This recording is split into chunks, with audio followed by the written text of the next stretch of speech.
Mike's Daily Podcast. Episode 1200! Who gives a rat's patoot? Yeah, 1200 episodes. My ex-wife used to make fun of me how I said the word 12. Because I like to say 12. I make a ch sound. But that's just me. 1200! Woohoo! All right. Mike's Daily Podcast. Thank you.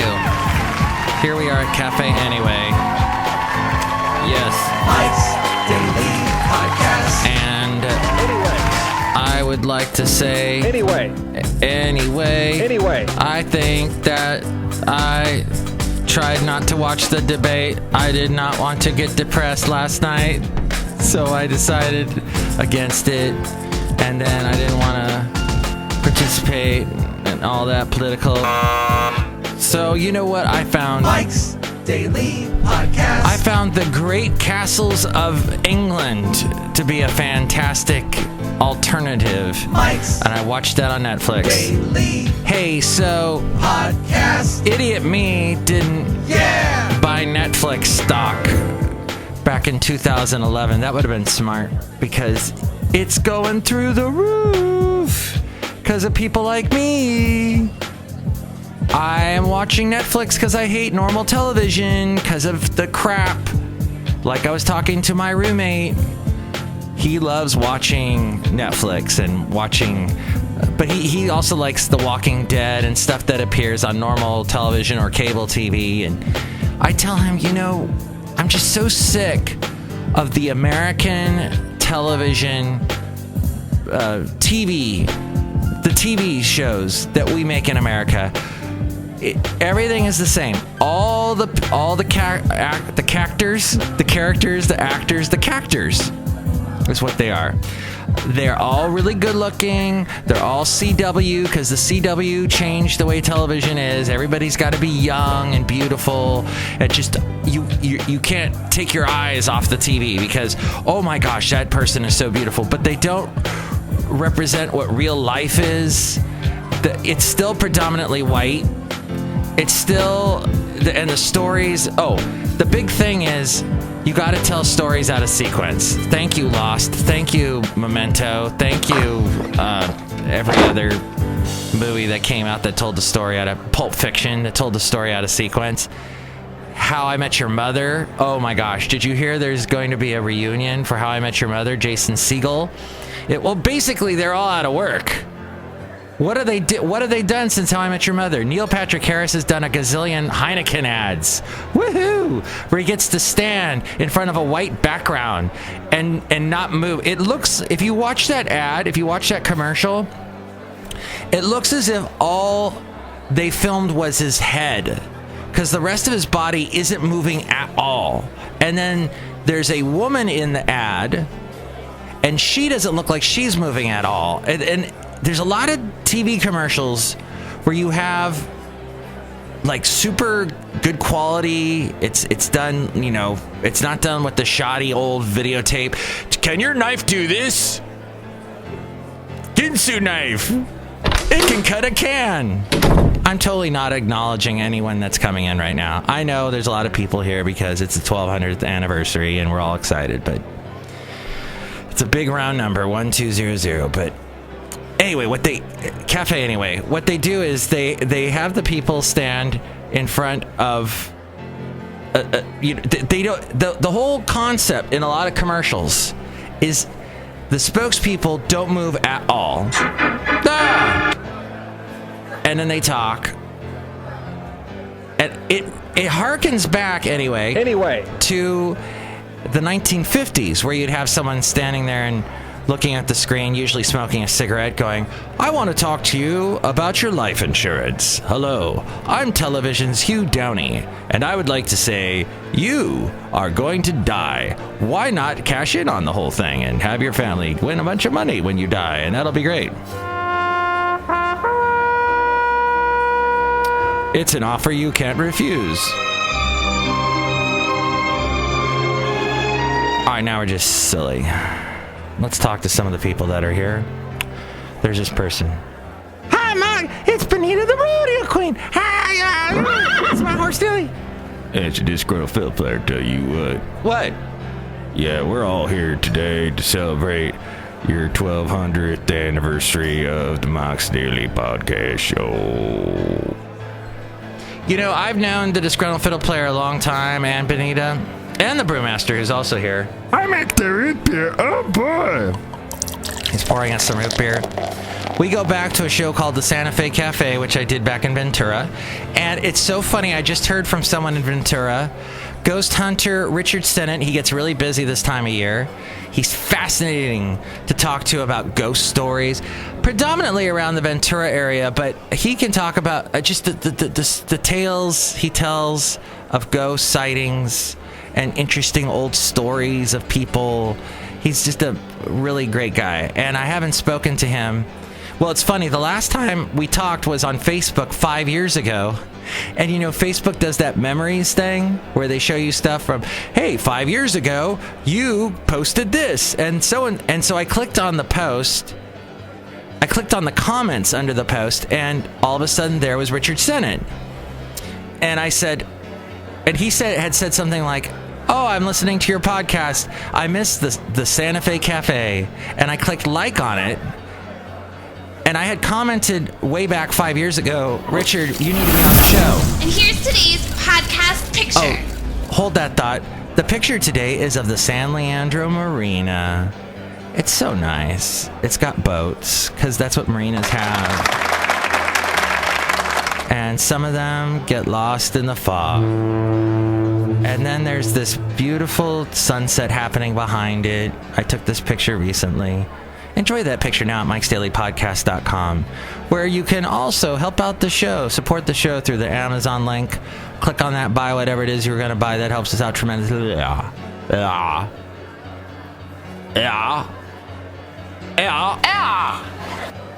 And there's also the link to PayPal if you'd like to support us that way. You'll get a special greeting from all the Cafe Anyway characters and these sheep. And then there's also the link to the link. Oh, someone's calling me. Later that day. Oh, someone was calling to wish me a happy 1200th anniversary. No, of course not. No one knows. I'm recording this, and then people will know. Some people. Maybe no one. I don't know. What I would like to say is now that complete... Oh, yes, that was kind of ironic. I was going ding, ding, and then the phone actually rang. That's weird. Let's see if I say something like, massive amounts of money will go into my bank account right now. Maybe that'll happen, too. And maybe donkeys will fly, and maybe Trump and Putin will finally get married, because that's what they want to do, right? That's what they really want to do. Richard Sennett is going to possibly be on the show. We'll see. Now, he may not like that statement I just said about Putin and Trump getting married. As far as I know, Richard Sennett is not a big fan of Hillary, so we'll see. We're not going to probably have a political talk on the show when he's on. We'll have an interesting ghost chat. I did not watch the debate. I watched, like I said, I couldn't get myself to do it. I didn't want to be depressed, so I watched the highlights, and I read about the highlights, and I heard this one quote that Trump said. They were talking about late-term abortion, and Trump said, I'm not for ripping the baby out of the womb in the 9th month on the final day. Well, Mr. Trump, that's called a cesarean. I am a cesarean. I am of cesarean birth. And what are you saying? That you're against the cesarean babies? How dare you? Trump also said this comment. He also said the words, "You're the puppet," came out of his mouth. No, you're the puppet, when Hillary was talking about how he's a puppet for Putin. Puppet for Putin. Say that 8 times fast. Hey, Trump likes Putin, okay? He loves Putin, he loves Russia, he loves Russian women, as we can tell from his long line of marriages. What's wrong with that? What's wrong with an American president wanting to get in bed with the biggest superpower that the world knows that's against us? the guy, Putin's got the most wonderful record. He always says what he means. He never lies. It's just like Trump never lies. So they're going to get along great. Osama bin Laden was being killed, was being taken out and killed is what he was being done when Trump was doing Celebrity Apprentice. Hillary pointed that out when she was talking about her 30 years of experience compared to Trump's. It was an interesting moment. I think it kind of went by rather quick from what I saw in the highlights. I don't know if it sank into the average viewer, but yeah, that is an interesting comparison. And Republicans, I don't think they like the fact that Osama bin Laden was brought to justice, quote unquote, during Obama's administration and not George W. Bush's administration, because George W. Bush would have really liked that. Dick Cheney would have really liked that. What's his name? Karl Rove would have liked that. But it didn't happen with them, did it? It happened with Mr. Obama and Ms. Hillary Clinton. Now, I was Secretary of State Hillary Clinton at the time. And you know what? That's just a fact that a lot of Republicans can't wrap their head around, and that their current candidate for president was doing a awful reality TV show and probably talking smack to Clint Black on that episode.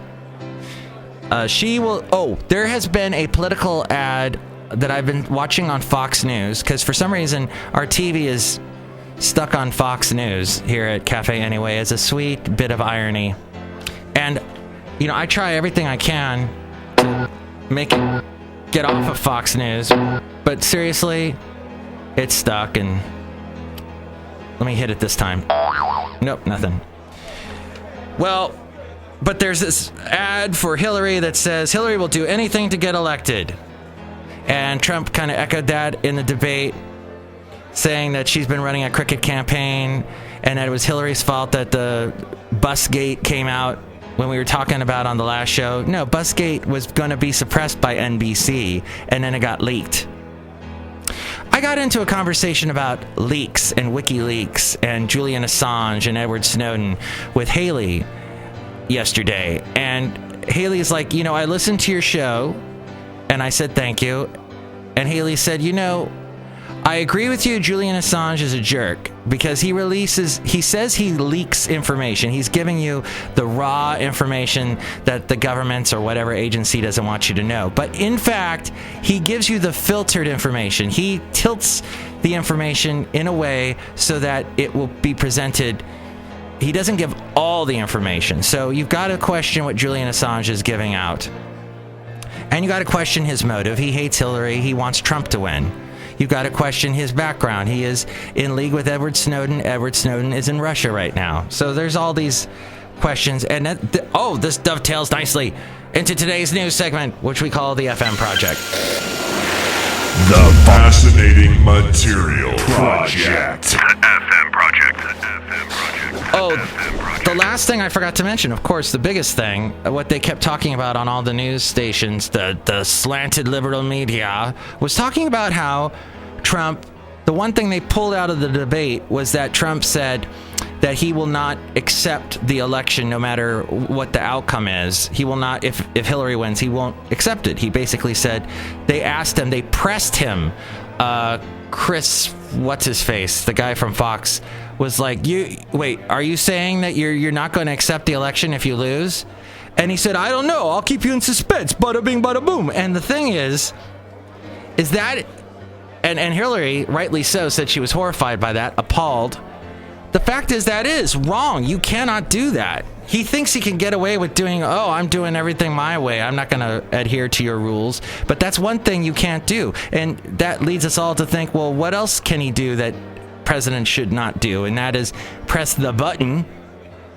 He might end up doing that because he'll do anything else. He'll keep us in suspense with that too. I'm looking forward to his presidency. Even in the year 2000, when it was a tight, the results, the election, Al Gore, George W. Bush, there was a lot of, the one won the Electoral College, the other won the popular vote, and the Supreme Court was pulled in, and they were counting hanging chads in Florida and all of that, there was this sudden, I remember this fever pitch of anger from Republicans saying Al Gore needs to concede now because our country is in a state, it's in a dangerous place because the president has not been picked after an election and he needs to concede now. And a lot of Democrats were like, no, there's still a lot of questions. There's still a lot of these things weren't counted right, blah, blah, blah. And Al Gore then conceded. He didn't wait that long. I think it was, what was the maximum time? I know it was like within a week. I may be wrong. It could have been 2 weeks. But he conceded. And that's what we have to have a nice, calm change of power. Whatever. Cafe whatever. No, wait, this is cafe anyway. So Senator Marco Rubio of Florida knows this more than anyone, pretty much. And he's young and good looking, and he's probably going to be the next president. Who knows? After Hillary. Do you think Hillary's going to be a 2-term president? I don't know. I'm wondering about that. But Senator Marco Rubio, in fact, somebody on Facebook today who was a big Bernie supporter posted on Facebook, I sure miss Bernie right now.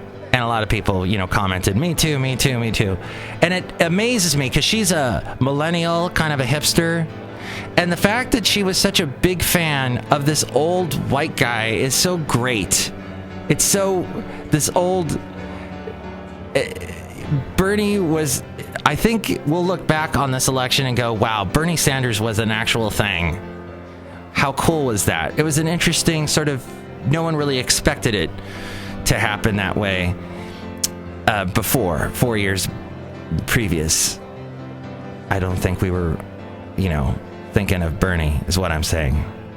All right, where am I going? No, we must forge ahead because this is the anniversary show and we must get to the meat of this interesting story with Senator Marco Rubio. That's where I was going. He advised his fellow Republicans yesterday not to use revelations in WikiLeaks from the wonderful Julian Assange and the Russians as political ammo against Hillary Clinton and other Democrats. The Florida Republican said in a statement provided to Business Insider that, quote, he will not discuss any issue that has come to the public's attention solely on the basis of hacked emails from Clinton campaign manager John Podesta or internal emails from the Democratic National Committee. He says, as our intelligence agencies have said, these leaks are an effort by a foreign government to interfere with our electoral process, and I will not indulge it. Bravo, Marco Rubio. That's exactly what I was saying the other day. And as I am watching the television that's stuck on Fox News, and all they show are the emails. And all they show are the stuff that is being handed to them from Julian Assange and the Russians. I feel that I agree with Mr. Marco Rubio on something. Finally, one little thing. Over the past several weeks, Republican presidential nominee Donald Trump has frequently touted revelations in the latest WikiLeaks dump, telling audiences that the organization exposed supposed foul play in the Department of Justice's investigation into Hillary's use of a private email server, as well as her close ties to the financial industry. You have to read it, he told a campaign rally audience in Florida last week. Some intelligence officials have sharply criticized the real estate mogul for touting revelations in WikiLeaks.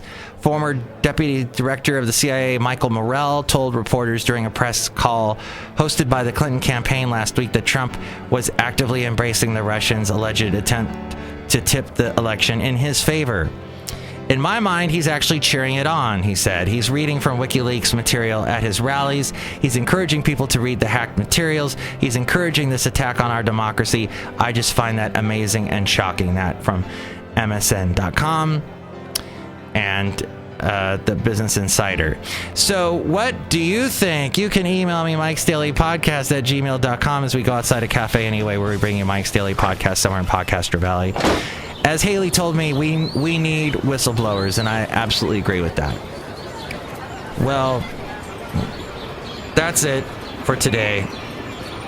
I know Fox News will keep reporting on things until, these Hillary things, until they actually become stories. And that a lot of people